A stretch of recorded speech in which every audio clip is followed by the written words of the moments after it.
Hey, how's your week? I hope it's great. Mine is too. And I hope your week's going to get a little better with the following episode of Convo by Design that covers a bunch of topics that I know you're thinking about. Design adaptability, navigating tariffs, customs, global logistics, the evolution of design as a standalone philosophy, maintaining creativity and team balance in challenging times, like these, trade show networking, and supplier collaboration.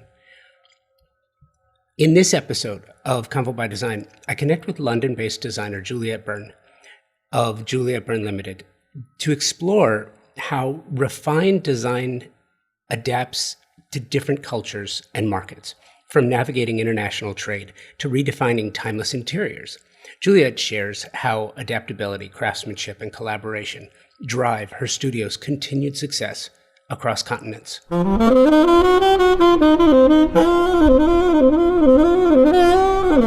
of the most unexpected gifts of the pandemic was the opportunity to connect with remarkable designers around the world from my Los Angeles studio.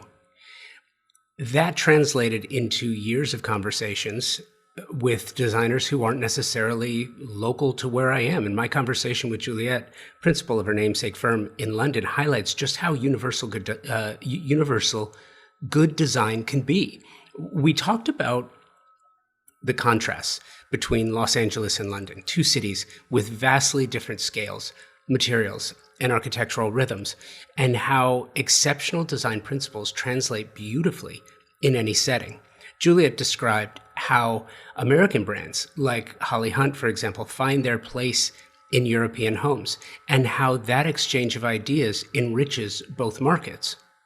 Our discussion naturally turned to the realities of global design, especially the political and logistical hurdles that come with tariffs and shipping. Juliette shared the challenges of importing products from across Europe and the US, explaining how her firm helps clients decide when an imported piece is worth the cost or when local craftsmanship is the smarter choice. Her story about a Dresden project, for example, where customs required a fiber-by-fiber analysis of drapery fabrics. Could you imagine that? Perfectly illustrated the level of complexity designers now face. We explored how design has evolved from an architectural accessory into an independent philosophy rooted in creativity and collaboration. Juliette's optimism stood out to me. She attributes her perspective to a glass-half-full mindset and the strong, talented team that supports her. Juliette walked me through her design process, emphasizing her studio's focus on sourcing from a broad network of suppliers rather than producing in-house. She compared interior design to fashion, forever changing, always inspired by color, materials, and innovation. Her team's regular visits to Milan and Paris for exhibitions and recent trips to New York to meet suppliers reflect the studio's commitment to staying curious and connected. We also talked about, again, that remarkable project in Dresden where she transformed an 18th century merchant's house into an elegant, richly detailed home, preserved historical carvings and plasterwork while integrating modern amenities like carefully designed lighting and personalized baths. Anyway, you get the point. Her perspective on kitchen and bath design, where timelessness is key. We cover all that and so much more, and you're going to love it. And you're going to hear it all right after this. At the highest level of design, the absolute best specifying designers, architects, landscape designers are all highly focused on the technology and performance of products and materials today. You have to, because the products you specify for your projects have to perform and they have to last. That's one of the reasons why I am so proud to be working with TimberTech. Their focus on the technical renaissance of synthetic decking is literally changing the conversation about innovation and performance. It pulls focus on three priorities homeowners have and expect from the products their designers and architects specify for their luxury projects. 1, aesthetics must match the overall design and fit visually. 2, durability and maintenance. I've told you about my board flipping stories from my own wood decks. Clients not only want beauty, but they want ease of use, and they want it to last for decades. 3, sustainably made. Clients are more conscious of the environment now, and they want the same of their materials. TimberTech hits each one of these elements with a product that not only meets expectations, they exceed them. TimberTech makes a synthetic decking that looks just like wood, color and embossed wood grain for a natural appearance. Their composite decking is technologically superior, as it has been created to last for decades, and it's manufactured with up to 85% recycled material. Their advanced PVC, vintage, and landmark collections have a Class A flame spread rating, making these products an amazing choice for wildfire-prone areas, which unfortunately continues to grow on the risk map. Check the show notes for more information about this and to find the nearest showroom or lumberyard where you can find TimberTech, or you can check them out directly, timbertech.com. I know you're working. The people who are listening, you're in your studio. You are taking an hour out of your busy day to do this, which I really appreciate. Not at all. I'm delighted and very honored to be invited to take part, to be honest, and to meet Well, you, of course. I love that you're here. But we were talking about, and it's interesting to me because being from Los Angeles and you talking about how you go down to California every now and then for business and pleasure, it's interesting to me because we were talking about trades and authenticity, materiality, craftsmanship. And I feel like Los Angeles and London were both built on industry, royalty. And that's sort of how the design is presented, albeit in very, very different ways. Yes. So when you travel to Los Angeles, do you see that same kind of royalty, industry, power connection? I think so. I mean, I think obviously the scale of the architecture is often very different from what we've got here, particularly in London, because we tend to live vertically. And in Los Angeles, it tends to be, and certainly outside, in the sort of in the areas around Malibu and up to Santa Barbara, Montecito, that the actual square footage of the properties is so much greater. And the scale of the furniture and the light fixtures and that type of thing is very different proportion, I would say, to what we're used to working with here in London, where we have a lot of listed very beautiful Georgian terraces and Victorian streets. I mean, obviously, a lot of the new builds here in the UK, especially along the river, are more lateral, and we get that feeling of space. And we do get some amazing sort of loft buildings along the river in Bermondsey, and where they used to do a lot of the trading and the mills. So there's a scaling difference, but I think ultimately at the high end of the market, a lot of the products are very transferable. We work with a lot of suppliers here who are based in the UK, but also are an American brand like Lindsay Edelman or Holly Hunt. We're able to use their products not only in our projects in the UK, but in Europe. But we may potentially just choose a slightly different finish or a different size. And so even things like we've just finished a property in Saint-Jean-Cap-Ferrat, which is, as you know, down on the Côte d'Azur, for Canadian clients. And we used a lot of wall finishes from Holly Hunt, which were natural textured wall coverings.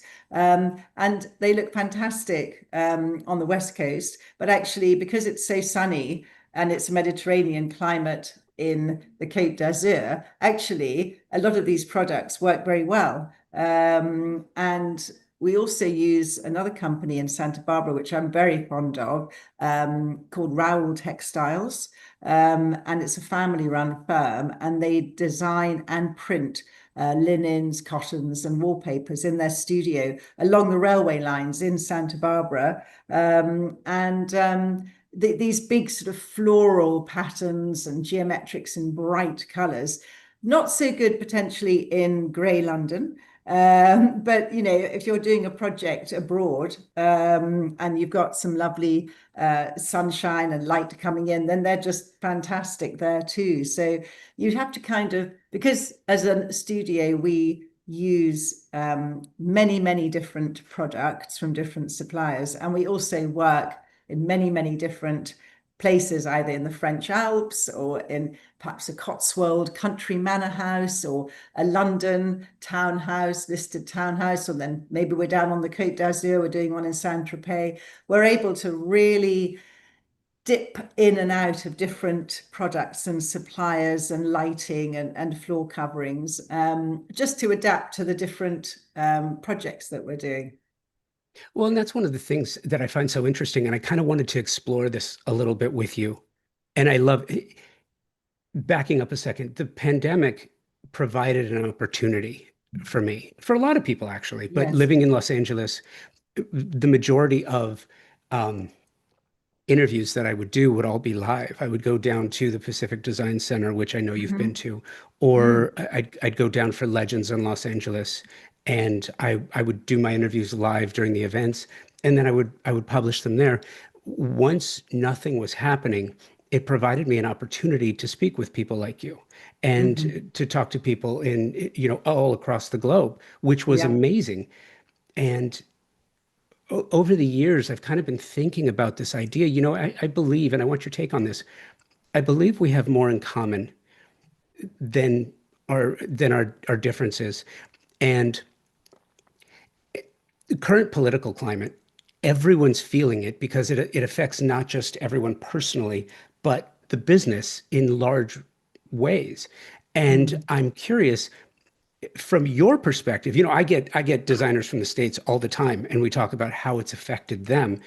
How has it affected you, your business, specifying delivery, supply chain, tariffs? I'm so sick of that word tariffs. If I never hear that word again, it'll be too Yeah. soon. But how are you managing it from the other side? Yes, I mean, we're quite used to having customs and tariffs with products coming in from the States. And also, for instance, we use a company called the Fort Street Studios who make beautiful silk and wild silk rugs. They're based in New York. And so they'll have those made potentially in the Far East or India, maybe Tibet, and so then they'll be shipped to us. So I think we're quite used to, I think in the States, obviously buying in the States internally, you perhaps haven't come across so much of the issues with the shipping. But because we're in the UK and we're buying from all over the world, I think we've slightly adapted anyway to understanding that the cost of the item is this, but there will be, and we let our clients know, an estimated customs or shipping cost. Yes, now it's very hard to basically define that, but because of the fluctuation, and hopefully that will settle down. And some clients are put off by it. They'd rather not buy products from overseas, not just from the States, but they'd prefer to buy maybe made in Britain products. Or if we're doing projects in Europe, we've got clients who are holding euros and they say, actually, we'd just like to buy within the European Union. Which means that we can't buy anything in the UK, because we have the same issues shipping from UK to France because we've got Brexit in our history. So, and that, again, a little bit like the pandemic, it's been a very complex series of years where we've all tried to navigate the changing requirements for the logistics. And I think a lot of designers, particularly in the UK, have decided just not to work in Europe. Because it is complex. And they basically, and I understand the Europeans would like people in Europe to use European designers, European manufacturers. And so when our Sprits go over there, we have a few hoops to jump through. So, I think for us, it's very much adapting.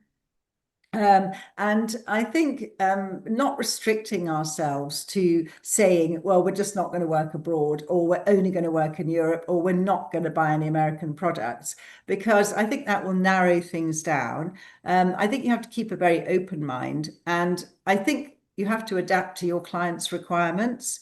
So our Canadian client loves a lot of the products from the States. And they've decided that they're happy to pay the extra cost because that's what they want. It's their forever house. Other people who are maybe doing development work or it's not their forever house, they perhaps don't want the extra additional cost. So we'll source some different products. But it has definitely put a different layer, I would say, on the behind the scenes maybe the accounting side of things, and also making sure the client is fully aware that they may incur these extra costs and what they're going to be. Because I think most clients are fine if they're warned in advance, but I think no one likes a surprise.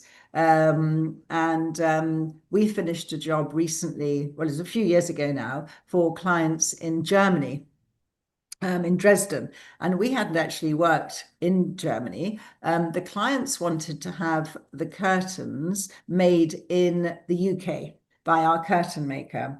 And they went out and got three prices, one for the UK curtain maker, one for German curtain makers, and one for a Paris curtain maker. As it turned out, the UK curtain maker and our supply of the fabric was more cost effective. So we went on that route. Everything was shipped out, all packaged up and carefully sent out in advance of the curtain fitters to fly out. And the German customs stopped them, and they wanted an individual breakdown of every fiber that was in every curtain. So each fiber would have a different tariff. So silk might be a 18% custom, wool, acrylic, and we had to give them a complete and utter breakdown of what the curtains were made of. The clients then had to pay that tariff before they would release it out of customs. So, this is something that you have to really factor in, is obviously the time spent, the delay, because they can hold things up in customs for a long time. On this occasion, our fitters were already flying out. They might have arrived and had no curtains to hang. And the same applied to the rugs. We had rugs made in various countries and shipped, and the German customs were very particular about what the rugs were made of, and each fiber of the rug was charged in a different, tariff zone. So it's each country has its own twists and turns, but we like to source from so many suppliers. We always try and give the projects we do an individuality. And by doing that, we feel that we're making a home for our client. And so we just have to overcome these challenges. 100, absolutely 100%. It's interesting to me too, because I was looking at some of your projects and I wanted to explore them in a little bit. And Dresden was one of the ones that I wanted to talk to you about. So I love that you brought that up. And Oh, those, good. it's an amazing project. What I find so interesting is that home in Dresden could be in Colorado. It could be in the Alps. It could be in any number of places, and more so than ever before with globalization has come this opportunity for people to get inspired by what's happening elsewhere. And Yes. and I've kind of been toying with this idea, when I speak with architects, we talk about the language of architecture. Hmm. And for years, as I've been doing this in talking about design, it feels more, it has always in the past felt more like a subset of the language, like a dialect, right? Hmm. But I don't feel that way anymore. I've kind of been coming to a new conclusion. I feel like design is a philosophy. It's not one philosophy, but it's the philosophy of this combination between creative in designer and client and need and want. Yeah. And because it's so different and so differentiated, it it creates, if you think about it that way, it creates this new opportunity for creatives. Yet, and I'm not going back to drill down on tariffs and the struggle with business, but juxtapose that against most of the designers I speak with today, everyone's just burned out. Hmm. The it how do you maintain that positive mental outlook? How do you stay inspired? How do you keep from allowing the creative burnout to seep in? Well, I'm a very positive person anyway. I'm glass half full rather than half empty. I've got a wonderful, young, very talented design team around me. And so they're full of enthusiasm. And I think for us, we're always trying to be re-inspired. So we will go to perhaps to Milan to look at all the new collections at the Salone exhibition, or we'll go to Paris and attend the Maison d'Objet show and the Paris Deco Off, where all the small shops and all the new collections are launched, and you can dip in and out of all the different showrooms and galleries. We try to see suppliers in our studio here on a very regular basis, and that's quite different from a lot of designers in London, who sometimes they have their own collection. So they might have their own wallpaper, their own fabrics, their own ironmongery, their own whatever it might be. And they're very keen to specify that for obvious reasons. And they're less keen to use perhaps other suppliers' products. But we're the complete opposite. We're like magpies here. One day we might be having a meeting with Philip Jeffries and going through all the new wallpaper launches. The next minute we're seeing a glass manufacturer from Paris where you can backlight the glass and insert various different layers. Or then we might be popping over to Chelsea Harbour, where we're very close here in the Chelsea Design Quarter, which is obviously very similar to the Pacific Design area. And we might be attending a breakfast for a new furniture collection launch. So I think it's really important for us to really keep in touch with all the new collections and in touch also with our traditional suppliers that we use all the time, and just, I suppose, re-inspire and reinvent our ideas. And also, I really encourage the girls, and they enjoy to be out and about. So we might go to a gallery opening. Maybe we'll pop into the Serpentine Museum. I was there the other weekend having a look at a new exhibition in there. And I think I always think of interior design a little bit like fashion, is that it's very, very much a different collection. You go to Paris and you've got the new spring collection, and it's very much in tune with that because it's all to do with color, texture, and just tweaking a few things to re-energize. And I think that's really why clients come to us, because they have an idea, but they're not sure quite how to carry it out. And then hopefully we bring it to life for them and give them all the different options. And people often say, oh, they come and they say, I really don't know what I like, and I haven't got any idea, etc. But we find that once we do a presentation for them, they do know what they like and what they don't like. They just need to be shown some different options, and then they know what they're drawn to. And hopefully then that's the start of a new positive relationship for the next project. So So that's that really being how so we stay positive. that being said, when it comes to events, you mentioned Salone and Maison. Hmm. Um,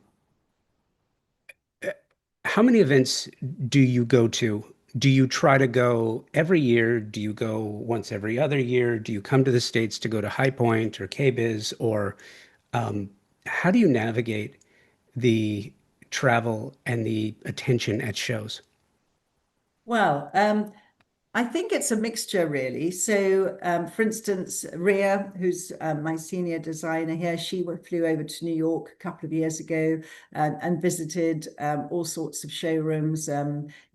She went all around in New York and met a lot of designers and suppliers that we perhaps see online here, but we've never actually been to visit their actual showrooms or workshops. So Studio E for hand painted wallpapers or whatever. So she's done that recently. I've been to Miami, down to the Miami Design District, seen the Minotti showroom there, Boffi, so a lot of the Italian brands have actually got much bigger showrooms in the States, perhaps, than they have here in the UK. They have big presence over there. So again, it's seeing things in a different environment that makes you then think, actually, that could work very well in this project. We go to the British trade show at Olympia called Decorex, which is usually in September. Which is good because a lot of our European suppliers will come and exhibit there. And we can make contact with them. Obviously, we also have shows at Chelsea Harbour, like Focus is coming up in September, where a lot of the new collections are launched. And then we will go to the Maison d'Objet show, which is obviously just outside Paris, and is a very, very big show. Not all of it is to do with interior design. You need to sort of wade through Christmas decorations and candle areas, but you will get into the halls which have the interior design sections. And very often we'll find a new supplier there, one we haven't come across, maybe from Portugal, and we'll make contact with them. And then we sort of file them away. We do a presentation, we file them away, and then we can dip back in when we think we might have a useful project for them. And then the girls go to Milan sort of every other year, really. A lot of Milan Salone is quite conceptual, and it's obviously big installations. And I think it's perhaps some of it's not quite as transferable into actual, yes, we're going to order this side table. But again, it's very inspiring. It's very good for networking. And there is a cost, obviously, and time out of the office. So we always look at it and try and see what our schedule's like. And we sometimes split the team up. And then also we've done a lot of sort of industry, I would say, learning, where, for instance, we might go out for 3 days to visit Urquhart's, which is obviously a furniture and lighting company. They've invited us out. So there will be a workshop there. They'll explain all their products and their finishes. And we can do that in the UK, but we also travel out and meet with, marble suppliers or perhaps wood flooring companies like Ebony and Co. in the Netherlands. So we are constantly trying to learn more, I would say, about the products that we're specifying. So for instance, Ebony and Co., they have an office in Mayfair, a showroom, but they have a wood which is outside decking. And I've always been worried about using artificial decking because it gets very hot when you walk on it. And they've developed a type of wood decking that doesn't get hot underfoot for very, very hot country projects. So it's little things like that you probably wouldn't have picked up if you just had a look at the brochure, but actually going and talking to the suppliers. So I would say that's a very important part of our job is trying to always make sure that we are offering our clients the very best and the most choice, really, of the products that are available. Your European clients, what are they telling you is most important to them? Is it cost and tariffs? Is it time of delivery? Is it sustainability? Is it, what are they looking for? What are the top priorities when it comes to product and materials? Well, I mean, the projects that we do in Europe, it can be in various parts. Obviously, we've done quite a lot of renovations of chalets, and variety of different sort of locations. We've done two in Megève. We've done another one in further down in Chamonix, which we've just put on our website. And then we've done a lovely boutique hotel in Saint-Martin de Belleville. So we've done sort of a variety of different projects. When we work in the mountains, I would say we will always try and use local craftsmen there. One, because it's very good to reinvest in, the villages and the towns that we're working in and give them the work. Two, they have a lot of expertise for the elements, so they'll understand about what materials are suitable and what will work and what won't work. And also, we find that if you can source your stone and your marble and your wood locally, it's much better for the environment than shipping everything over from the UK. And also, it gives you that a very authentic feel for the area. If we're working down in the Côte d'Azur, we've got a few projects we're lucky enough to have at the moment there.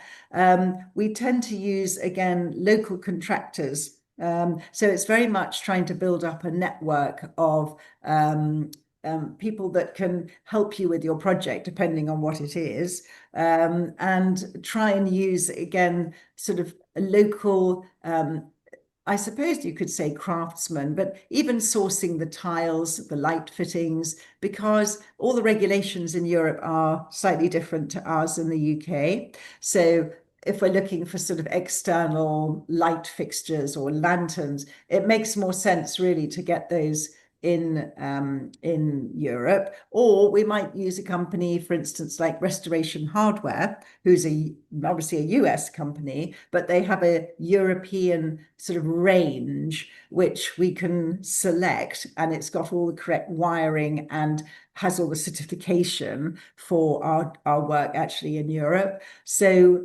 that's really how we do it. Obviously, there's a lot of cost through which people don't remember is the shipping within Europe. So, moving goods around, potentially storing them in a central storage delivery till the renovation work has done. All that needs to be logistically coordinated as well. So we have quite a lot of contacts with different sort of shipping companies who will organize that side of things. They will often deal with the customs and tariffs as well, and they do a white glove installation. So we tend to place the order for everything, all the FF&E, while we're doing the renovation. It all goes into this central location storage, and then they'll come for a week and then bring everything in. We'll be there. They'll hang the paintings, unroll the rugs, put all the furniture out for us. And that gives the client a literally completely turnkey. All the beds are made up, flowers in the vases, and they can just arrive and enjoy the project. You are listening to my conversation with Juliette Byrne. If you've listened to the show for any amount of time, you've heard me say this, that the most important word in the design industry is service. Product is important, price is important, selection is important, but stellar service is the premier idea that can make all the difference in the success of a project, any project. How design professionals like you demand great service and your favorite brands in one place with expert, knowledgeable, and non-commission sales professionals. It's really important. It means that their only incentive is your satisfaction. Pacific Sales, Kitchen and Home, a Best Buy company, has just that with over 60 years of experience in Southern California. Pacific Sales is your destination for exploration, advice, and inspiration.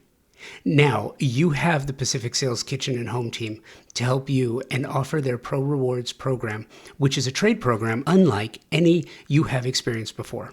Earn 3% in Best Buy gift cards, e-gift cards, or 2.5% in rewards checks for every qualified and delivered sale. In addition to special trade pricing, exclusive offers, access to exclusive special events, and so much more than I could possibly tell you about here. And the cherry on top is access to exclusive builder trade incentives from top brands and the stellar service, again, from a company that has been serving the industry for over 60 years. Terms and conditions apply to the Pro Rewards program and builder trade incentives. So visit a Pacific sales expert at a showroom today for full details and to learn how you can unlock additional savings and benefits. Don't miss out on the opportunity to work with the best of the best. Visit Pacific Sales Kitchen and Home today and elevate your projects to new heights. The Design Hardware Showroom is a space where specifiers can go and find an incredible selection of high-end faucets, luxury tile, natural stone, wood floors, and bespoke hardware, and so much more. Select products are presented in a holistic manner, strategically arranged to stimulate creativity and transition your vision from the conceptual stage to a fully realized space. You will find everything you're looking for, even the products by brands you didn't know you didn't know. Surprise and delight. Am I right? All under one roof on 3rd Street in Los Angeles, just up the street from the Grove. Conveniently located, free parking available. Stop by to find inspiration, collect samples, get expert advice, and tackle everything on your specification list all in one place. Visit them online at designhardware.com, at Design Hardware and Flooring on the socials, or in the real world, 6053 West 3rd Street in Los Angeles. One of the things that I cannot stand, and we're about to enter into it, is what I call the silly season here in the States. Yeah. And that is all of the publications, every website, every contributing editor is going to come out with their list of, here are the things you're going to see next year in design. Here are the things you're not going to see anymore in design. And it's funny too, because on every list every year, on both lists is the white kitchen, for example, right? You're not going to see any more white kitchens. All you're going to see next year are white kitchens. It's always on the same list. It's so silly. Yeah. But it's one of those things too that it does affect the design community because clients are so easily influenced by that. And I'm curious, how do you navigate that considering, and I'm guessing, I'm speculating, but I would imagine that when you do your work, you're imagining that that space is going to be well designed, current, and relevant for probably 15 to 20 years before it needs a refresh. Is that about right? Yeah, I hope so. Yeah, usually is. So how do you navigate with your clients when they bring you, hopefully they're not printing out screenshots of Pinterest or hopefully not. but when they're showing you on their phone or tablet, they're showing you like, well, here's what's not going to be popular next year. So I want to make sure how do you navigate that? Well, I think the most important thing is to go for a sort of timeless classic look, particularly for things like kitchens and bathrooms, because they're really not something that you can change regularly. I mean, people do, but most people have invested a large sum of money in a renovation. And so we would try and advise them to go for not neutral as in bland, but a palette which will be beautiful and timeless, maybe some natural wood units mixed with some satin lacquer units, and then a lovely stone worktop, some fun kind of funky bar stools, and then maybe add a kruka tap in a rose gold or something. So it's got the individuality, but the basic elements are quite classic and neutral. And then we like to sort of layer it with, obviously the other furniture in the room, maybe some interesting light fixtures, some bright art. So if they tire of it and they want to sort of refresh, there are elements that are easy to swap in and out, recover the bar stools or change some of the artwork or whatever it might be. But I think, a lot of people with bathrooms are investing in, fully marble bathrooms. So again, you've got to be sure if you're selling them a marble slab that's heavily veined in a sort of terracotta red and is a very, very strong element.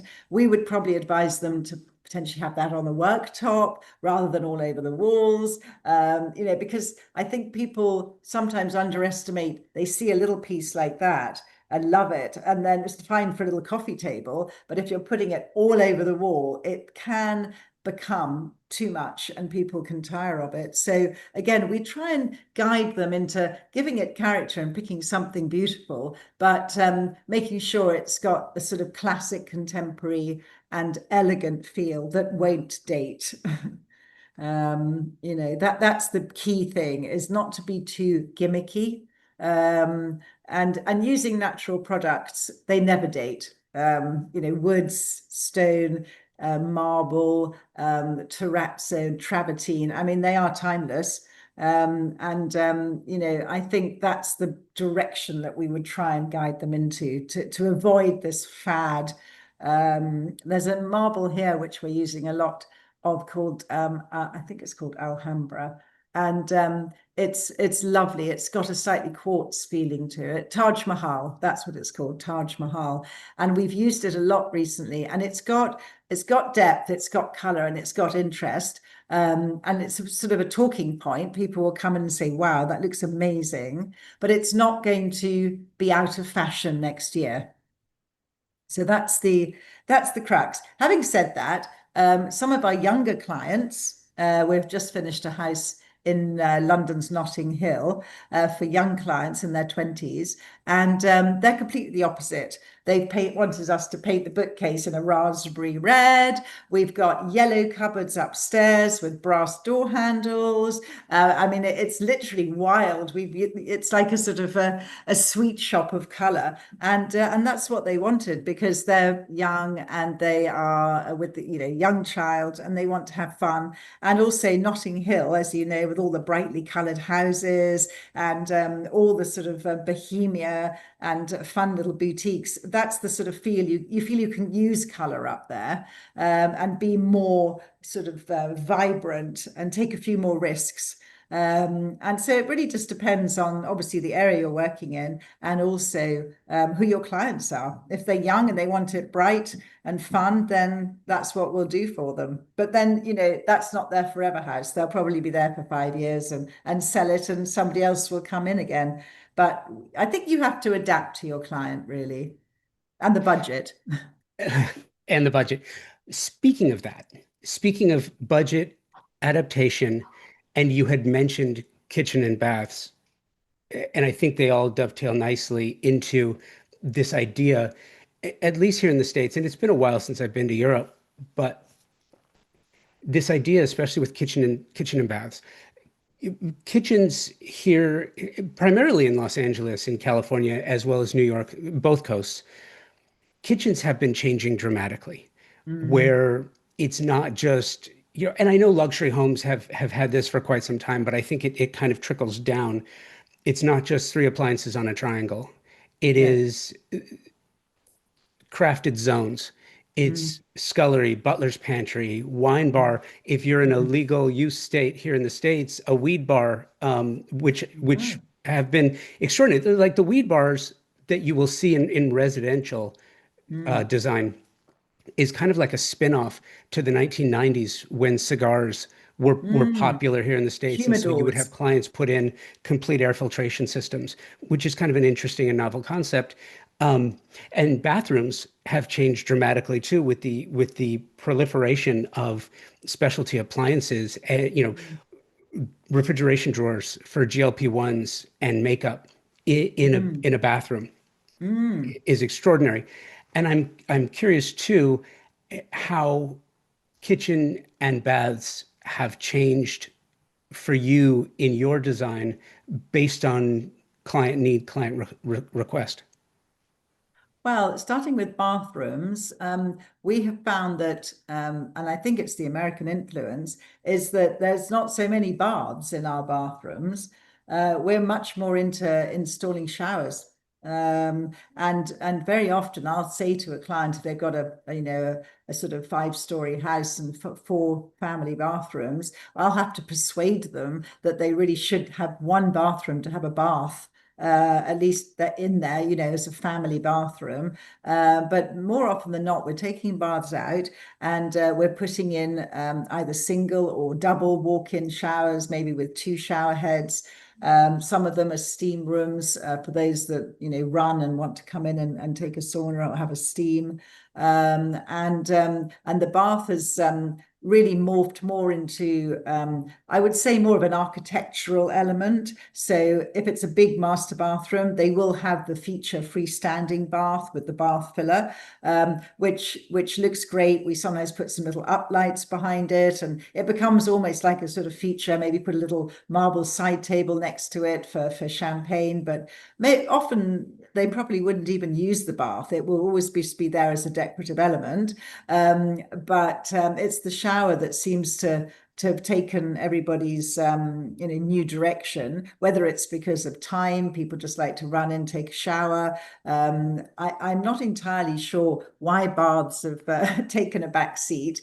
Not so much of the sort of Victorian. We used to have a phase, 10, 15 years ago, of putting in these sort of Victorian cast iron baths with the claw feet, very sort of almost like country house style baths.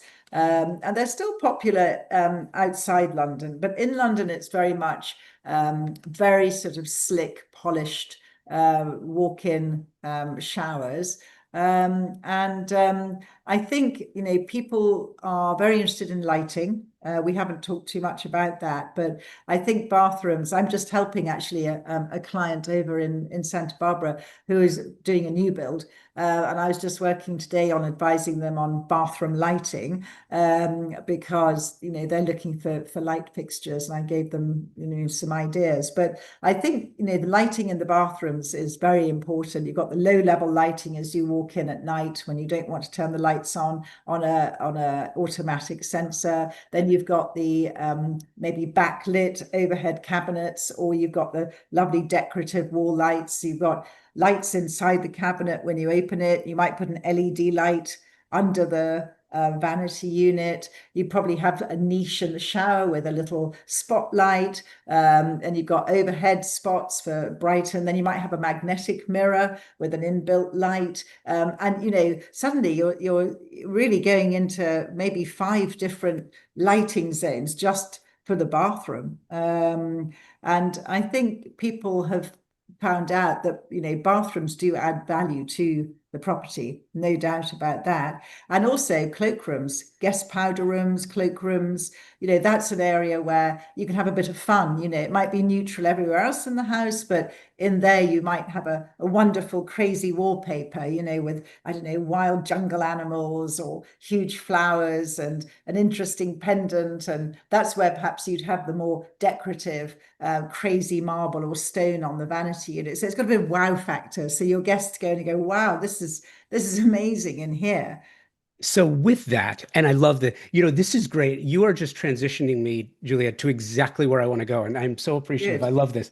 So with that, I kind of wanted to go into some of your projects. And for those who are listening, you know what I'm about to say. For those who may be new to the show, yes, I'm aware this is a podcast and this is audio only, but if you go to the show notes, you can click on juliettebyrne.com and go to the projects.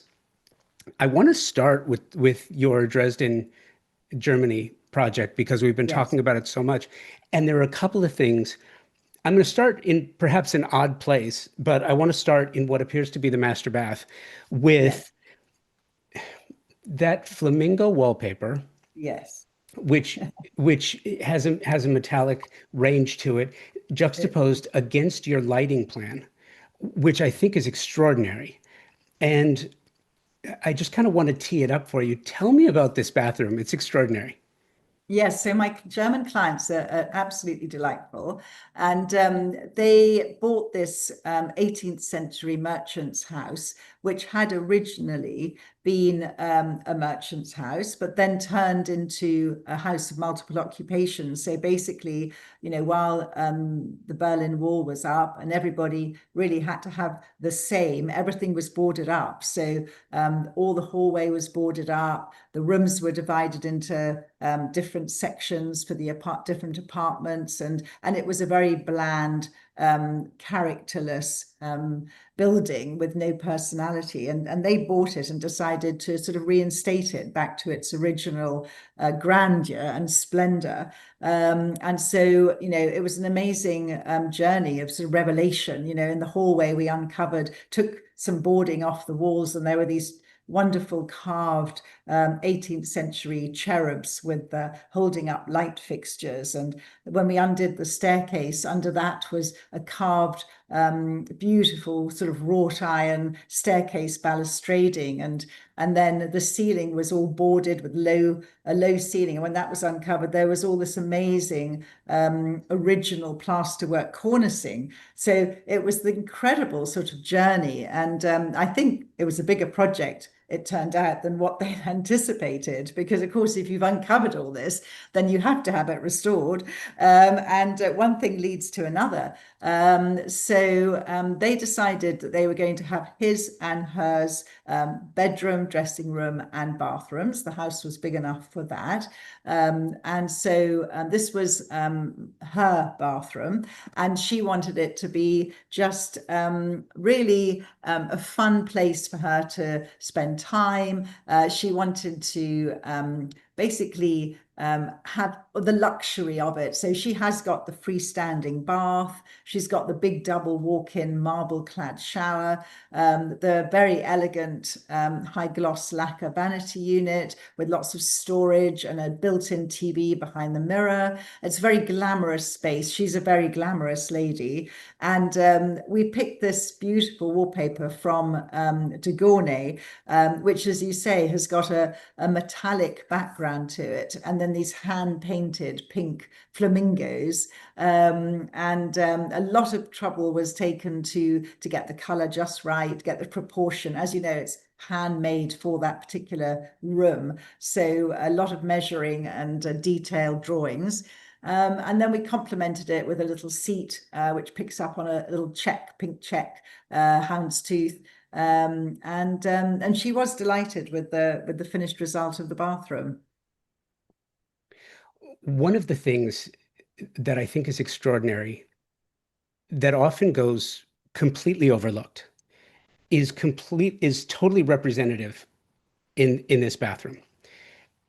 When we talk about a lighting plan, oftentimes, and I think lighting has changed so much because the time lapse between incandescent through CFL into LED has really been quick. If you think Yes. about it, I mean, from, the 1990s, late 1990s into 2020 is really not that long a period of time for something to be No. so disruptive and change everything, Yes. right? Yep. And that's what it did, going from incandescent to, because CFLs, you can't design using the old corkscrew CFL bulbs because they put off that weird glow. It wasn't Yeah. natural, No. right? No. So you couldn't do anything with it. And even the original LEDs were just, you had off and you had brighter than the sun. Those were your Yeah. two options, Laboratory bright. right? So now you've got this opportunity, but what you've done here is really extraordinary. And it's kind of hard for me to figure out totally the orientation of the space. But because you have three different images here, I can kind of put it together. Yep. And what you've done between all of your lighting sources are not just the lights, but you're using the wallpaper as a lighting source. You're Yes. using the windows and the natural light as a lighting Yes. source. And Yes. it kind of bounces off one another. And I imagine too, even at night, when you don't have the natural light, because you've got that beautiful fixture hanging over the tub, that I imagine at night too, it creates this incredibly moody environment that I just think is probably extraordinary even at night.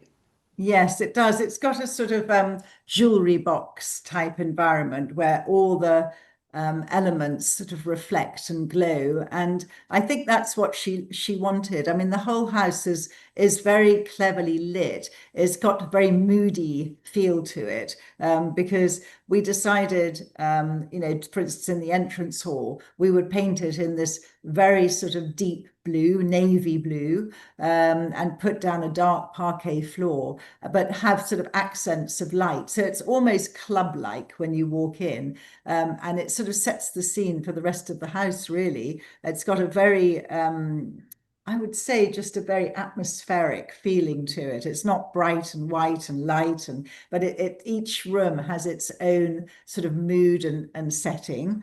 And we were very careful with the lighting because they used a Lutron system. And in fact, that's not something that in Germany is a very common thing. So there's only one Lutron supplier in Germany that has the expertise to install this very complex lighting system. But the clients were very happy to invest in that because the lighting was so important to them. And having the layers, the discrete LED lighting at low level, the feature chandelier, and then all the low level lamps and backlit joinery. So that creates very much a feeling of warmth.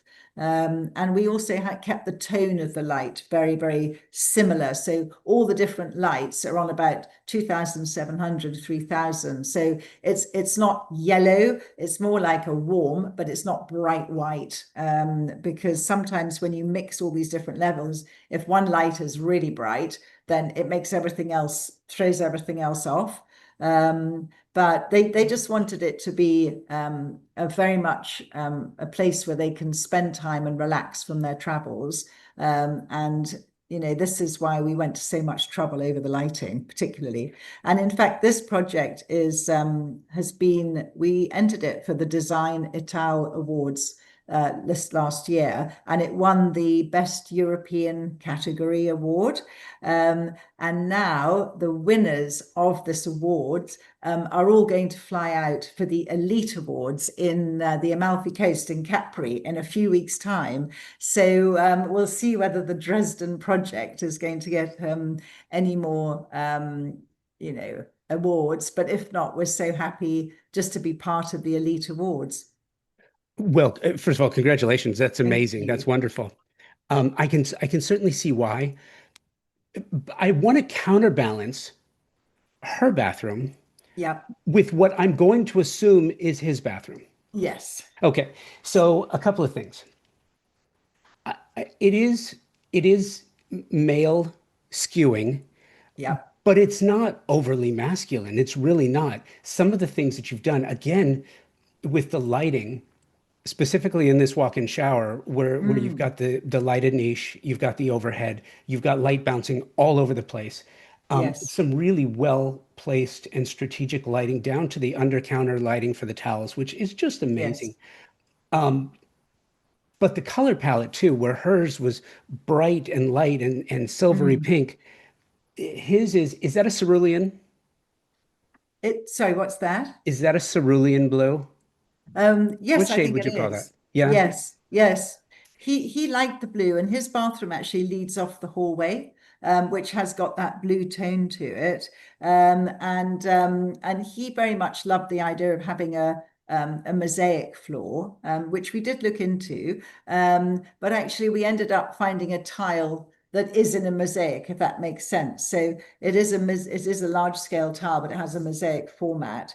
And then the marble was handpicked, and the joinery was designed by a German joiner called Mr. Happ, Mr. Happ was a very traditional German craftsman and spoke absolutely no English whatsoever. But we all managed to communicate with Google Translate and various sort of sketches going backwards and forwards. So Mr. Happ created the lovely built-in vanity unit for my client, and they were, yeah, absolutely delighted with it, really. And then you can see his and her bedrooms. Hers has got the four-poster bed and the paneled walls and the silk wallpaper, and his is more. He's Iranian, from his past, so he liked the idea of maybe having a bit more of the sort of yellow ochres and the tropical palm leaves and the mustards and greys, which reminded him of his childhood. And so we tried to sort of really make the house very individual for the clients. It was a lovely project. They were Sorry very to interrupt, involved. but down to, and as you're saying this, I'm starting to see it. So with what I'm going to be pretty sure is his bedroom, down to the palm tree wallpaper behind the shelves. There's Yes. nothing was overlooked here. No, It's no, there extraordinary. was a huge amount of attention to detail, and they were very much on the journey with us. This is going to be a home for them. They do own multiple houses, but this is their home, and so we wanted to make it very individual for them. And they'd invested so much in restoring the property that it's going to be a long-term investment for them. So a couple of things too, in along those lines is um, in the stairwell, in the Yes, stairway, the cherubs holding the lights. Those are the yes. originals. Yes, those are the original Ah, ones which we uncovered. They were just there boarded up because in those times they didn't want anyone to have anything of any beauty because of obviously jealousy and everybody had to have the same. And so the whole sort of ethos of the project was this sort of basically opening a box and uncovering all these extraordinary elements that had been boarded up for so many years. But then obviously the delight of actually having them restored and using a lot of the local craftsmen to do that work, to reinstate them how they were, rewiring the lamps and so on. And in the ceiling above the cherubs, it may not be visible from these images, but we painted the ceiling in a dark blue. And then we had an artist come in and paint all the astrology. So it's got the birth sign of our clients into the ceiling. And that's a sort of very romantic element to have added in, personalized for them. I love that. I really do. And if I had to pick one project to dive deep down into, I'm glad it was this one. It's just it's not often, even on the luxury side, the ultra luxury. Mm. It's not often, and maybe it's a shame too, and it's dependent upon the individual designer, but it's not often that you find every detail covered. And I bet this was fun, but I bet it was also an incredible labor. It was because actually going back to the beginning of our conversation, a lot of this was carried out during COVID. They started the project and they carried on right through COVID. And obviously our office was open because in the UK, the building industry was seen as a sort of a vital industry. So we shut for about 3 weeks and then we opened, and the same in Germany. So they still had the builders working there. We still needed to provide the information, but we couldn't travel out there as much as we would have wanted to. So a lot of it was done on WhatsApp and over email and FaceTime. And so eventually, obviously, we were able to fly again and get out there. And at the same time, we were running a project in London for a client in San Francisco. She'd bought the property, and obviously the builders had started, but she couldn't come out. She couldn't come to the UK for about 2 years. I mean, it seems extraordinary to say that now, but I mean, it was difficult to fly between the States and London or anywhere really in Europe. So again, a lot of that was us putting all the schemes together in a big box and putting labels on and trying to do a call with her and dangling things up, going, well, what do you think about that? And she goes, that grey? And we're like, no, it's blue. And she's like, really?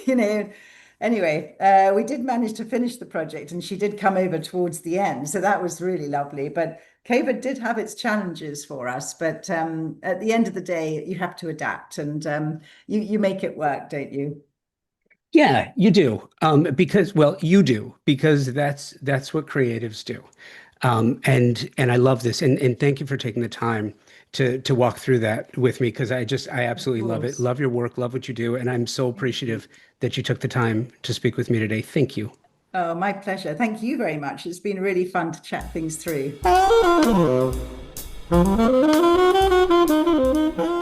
Thank you, Juliette, for taking the time to speak with me and sharing your insight.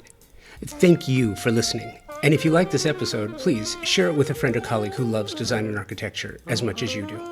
Subscribe to Convo by Design everywhere you get your favorite podcasts, and continue the conversation online on Instagram at Convo by Design with an X.